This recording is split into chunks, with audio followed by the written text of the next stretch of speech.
It's important for us to explain to Kenyans and to everybody who cares to hear all over the world as to why the doctors of Kenya are seated here right now, and by the Kenyans are suffering.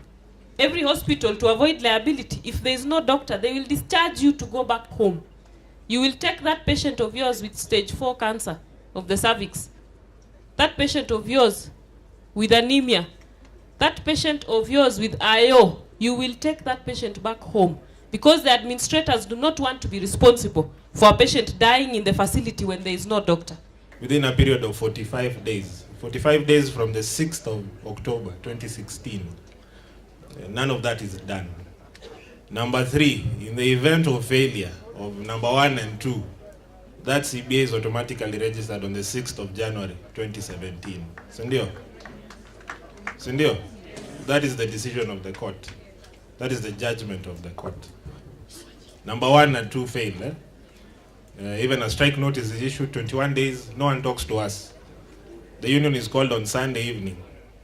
What time? 5. Strike is to commence on Monday morning. Union is called on Sunday evening at 5 and told to appear.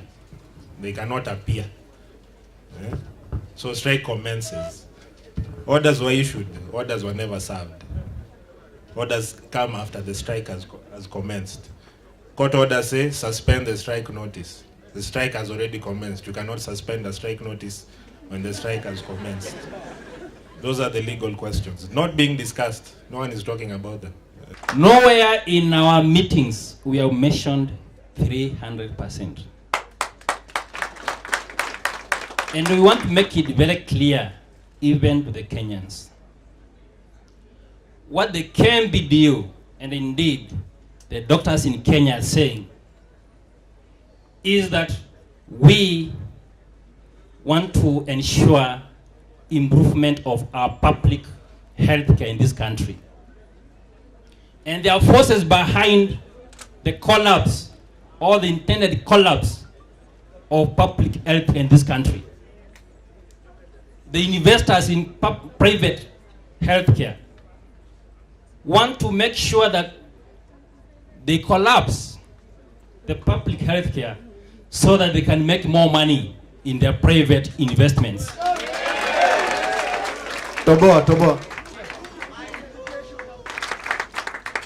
Na hiyo atuombi, hiyo ni haki yetu. This is our right. Doctors will decide how healthcare is run and managed in this country.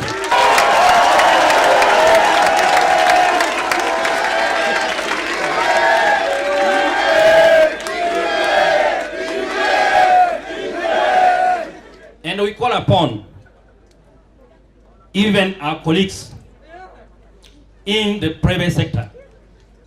This is the time to come out and stop even attending to these bureaucrats in government who are frustrating doctors in this country.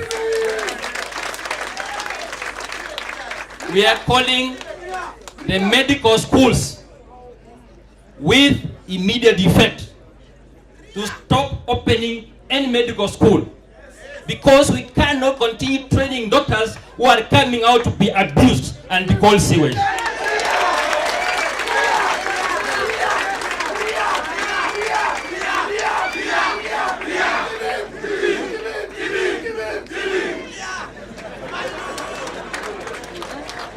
To Kenyans, we are calling upon Kenyans.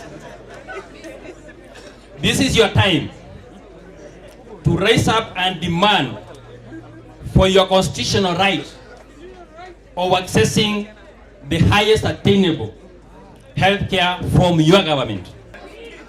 We are focused. So I want to assure our members, the doctors in Kenya, this is the time to do what I always say, strike harder. It's time to strike harder until you are listened to. We are offended because no human being deserves to be called sewage. No single human being on earth deserves to be called sewage. And for a judge of that caliber to call Dr. Sewage shows the amount of disrespect that has been transferred on her. You know, contempt. That is contempt. That's disrespect. And I think for that reason alone, the strike will continue.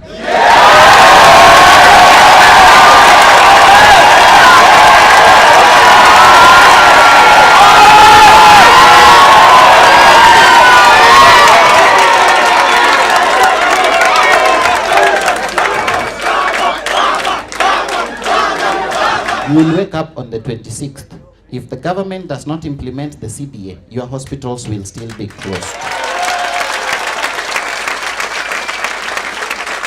There is no amount of blackmailing doctors. There is no amount of abusing doctors. There is no amount of intimidation. And for us, ours is very clear. Ours, tunataka hiyo CBA. Hiyo piece of paper, whatever they call no CBA, hiyo ndio tunataka. And they will give it to us. And let me tell you guys, you the doctors, and let me be honest. Maybe the government thinks that doctors are disparate. Are you? No. Maybe they think we are poorly paid, but we are not poor. We are not poor because we have brains. And to the Kenyans, for the last 3 years, you have lost 2,200 doctors who have quit because of these conditions. All these 5,000 doctors can quit. Okay? Even these things we call Health Service Commission, blah, blah, blah. Ni kusaidia inchi, tunasaidia inchi.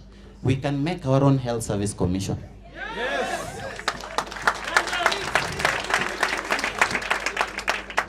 Na mimi nataka kuongelesha inchi. Niwaambie inchi hivi. For the last 53 years, doctors have put things on the table. And doctors are always suppressed. You know, kama saizi ati umetoka na news. We can't negotiate with the noose around our necks. We will not. On the 26th, we will report there. And let me tell you guys what will happen. The whole of the month of March, okay? We are taking health reforms to the prisons. So doctors will provide free medical services in all the prisons.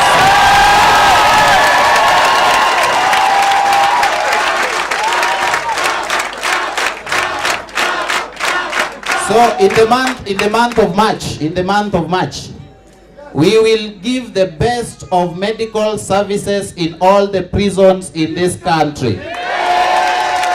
Solidarity forever. Solidarity forever. Solidarity forever. For the union makes us strong. Once more. Solidarity forever.